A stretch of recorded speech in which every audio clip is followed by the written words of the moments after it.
There's no such thing as sight reading. And musical notation is not randomly generated. And the reason I'm bringing this up is because I've seen some of these randomly generated music sight reading programs that the kids are being tested on, and it's completely irrelevant because real music does not look like that.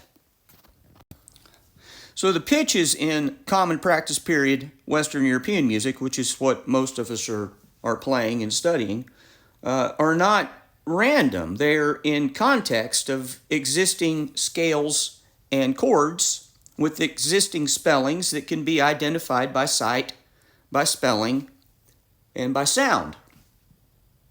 The same way you recognize words in the book. Rhythmic notation is not presented randomly either in real music. There's rules for rhythmic notation, just like there's rules for pitch notation.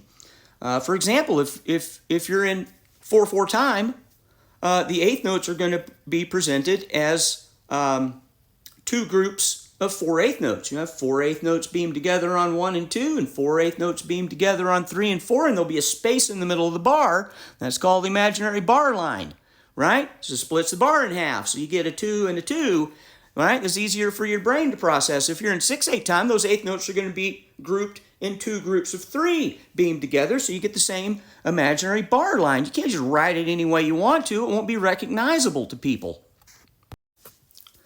Both of these are the rhythmic equivalent of a whole note.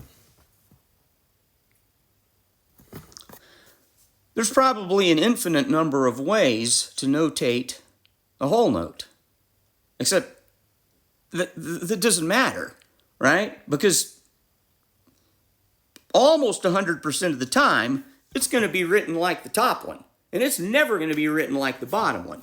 Once in a while, you'll see two half notes tied together, but or something to that effect, but there'll be a clear reason for it. Maybe there's fermatas in one of the other sections, right? Even then, it's not going to be random, but the vast majority of the time you see a whole note, it's just going to look like a whole note. It's not going to be, any of those other equivalents. So it doesn't matter if you can read those other ones.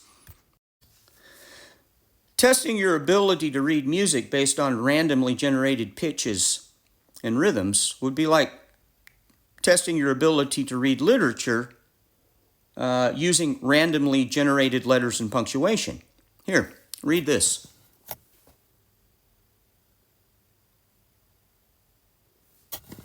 Can you do it? Oh, well, I guess you're just not a very good reader then. You need to go work on that.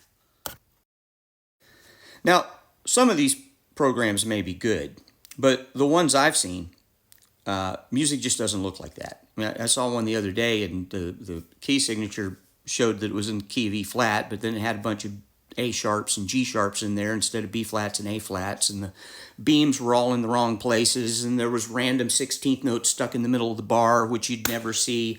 Nothing was presented the way music would be presented in a real-life setting. So it doesn't matter if you can read that. It's completely irrelevant. Music just doesn't look like that. So if you want to practice or test your ability to read, you're better off doing so using actual music. And if you want to learn how to read things, then you have to learn how to spell things. And that includes both the pitches and the rhythms. My name's Mark Dooley. I've been a private music teacher for 37 years, focused on practical theory and music literacy. If you'd like to hear more, follow me. If you like lessons, contact me. If you can learn how to read words, you can learn how to read music.